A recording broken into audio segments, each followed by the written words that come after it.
What's up, everybody? Welcome back to the channel, Dishing with Des. Today we are serving up double chocolate cake. Let's get into that chocolatey goodness. This cake is out of this world. But before we get into the recipe, make sure that you hit that like button, comment, let me know you were here, and if you enjoyed the content, hey, it doesn't cost anything to hit that subscribe button. This recipe was inspired by the Preppy Kitchen's chocolate cake, and I swear this is one of the best chocolate cakes you'll ever have. And it's not just because I made it, but y'all, again, get into the goodness. Get into the goodness that is. Get into it.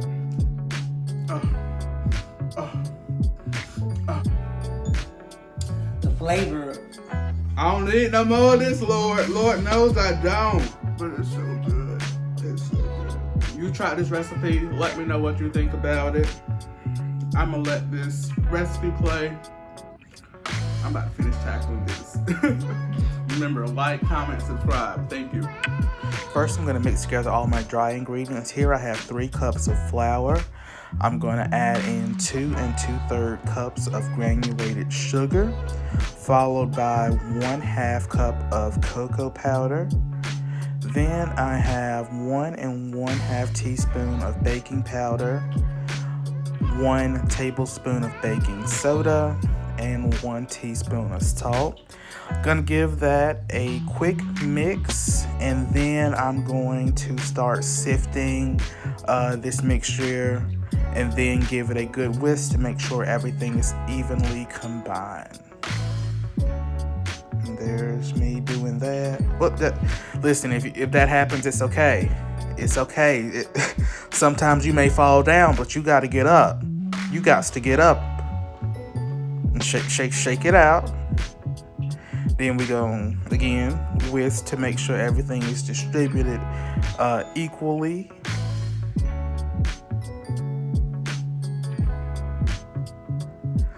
Next, we're going to move on to our wet ingredients. I'm going to start out cracking 5 eggs into a separate bowl, then putting it in another mixing bowl. Give those a good mix.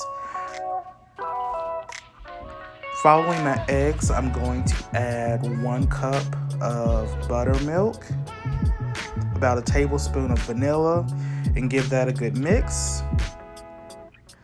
Then I have 3/4 cup of oil, just 3/4 cup.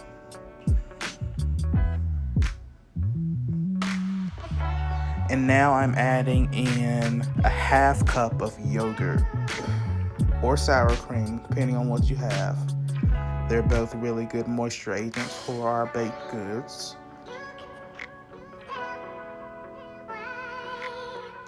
And here I'm adding in 1 1/2 cups of hot, strong coffee. When I first tried this recipe, this step scared me a little bit because I was worried my eggs would curdle, but I haven't had that problem. So now I'm going to take my wet mixture and pour it over my dry mixture. I'm going to give that a whisk just to make sure everything gets moistened.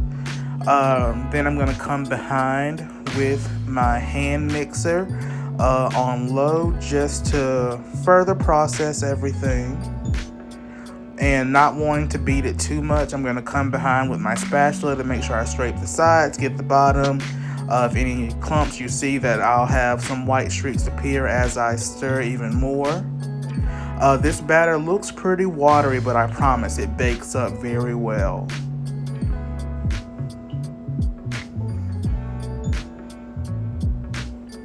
Now we've got to prepare our pans. Spray a little flour, pat that around, kick it around those pans. Make sure everything is coated.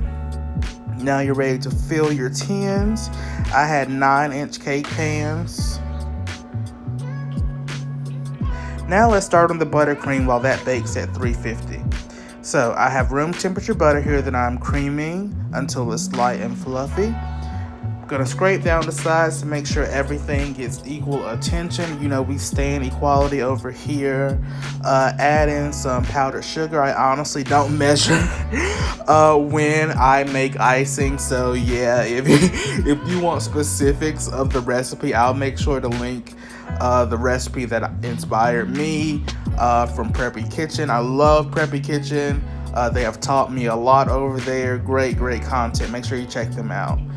Just adding some more powdered sugar in, and I just can eyeball the texture of the icing to know when I need to stop and when I need to add more and whatnot. If I need to add any additional liquid, I can do that. So I'm gonna come behind the powdered sugar with a little bit of cocoa powder. Give that all a good mix to make sure everything is again equally distributed. And see, it comes together. You may have to add a little cream or evaporated milk or whole milk just to combine everything, but it always comes together. It always comes together. And there I'm adding some chocolate ganache. That's about a half cup of semi-sweet chocolate chips and half a cup of heavy cream. In the microwave for 40 seconds will give you that nice mixture. You can just add that in, and then just a little dash of salt to bring out those accent flavors of the chocolate and cocoa powder.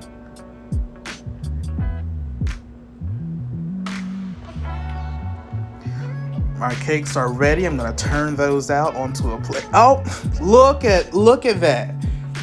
Look at her. Look at her. So now I'm filling a piping bag with my chocolate buttercream. This step is optional. You could just plop the buttercream on there. But sometimes I like doing it, but other times I'm not. This is one of the times where it doesn't go really well. I kind of cut it out.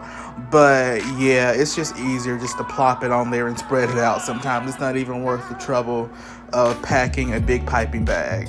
So I'll put a little dollop of icing there to hold my cake in place. And now I'm going to start filling in with the buttercream. I'm going to make sure that's nice and level. You see I had some breakage there on the edge of my cake, and I'm going to account for that as I spread out my icing. It kind of caused my cake to lean a little bit, but you know, it's okay. Some of y'all be leaning too, and we let y'all live. So y'all gonna let my cake live. I'm adding some chopped chocolate there just to provide some extra texture once the cake is actually ready. I've added my second layer, more chocolate buttercream, and then I'm going to add more chopped chocolate there as well. The recipe from Preppy Kitchen recommended cocoa nibs. If you're not sure what those are, look those up because I've never purchased them either. They're like pure chocolate, I guess. That's what I think. I don't know. But the alternative is just using chopped chocolate. So there is my final layer. I'm going to finish off the top of the cake with some buttercream. This cake, I didn't want a lot of icing on it because this is just for me. I had made one for a customer last week, and I wanted one just for me. Probably going to give a lot of this away, but I really wanted some. This is kind of a naked cake. You'll see as I continue to ice that I'm not going to put too much of a coat on it. Like, you'll still be able to see some of the cake once I'm finished. But I'm just going through, filling in any gaps, trying to capture all the crumbs there again. Not trying to make it perfect because, again, it's just for me and I did record. But it's going to be presentable in the end. Like I said, you may see it lean a little bit.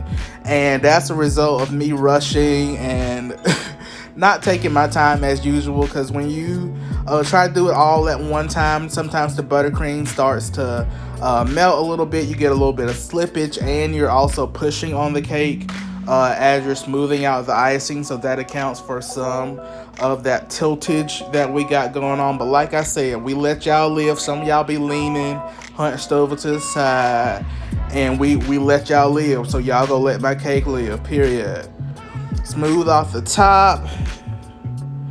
Try to get a little sharp corner going on there, then wipe that excess.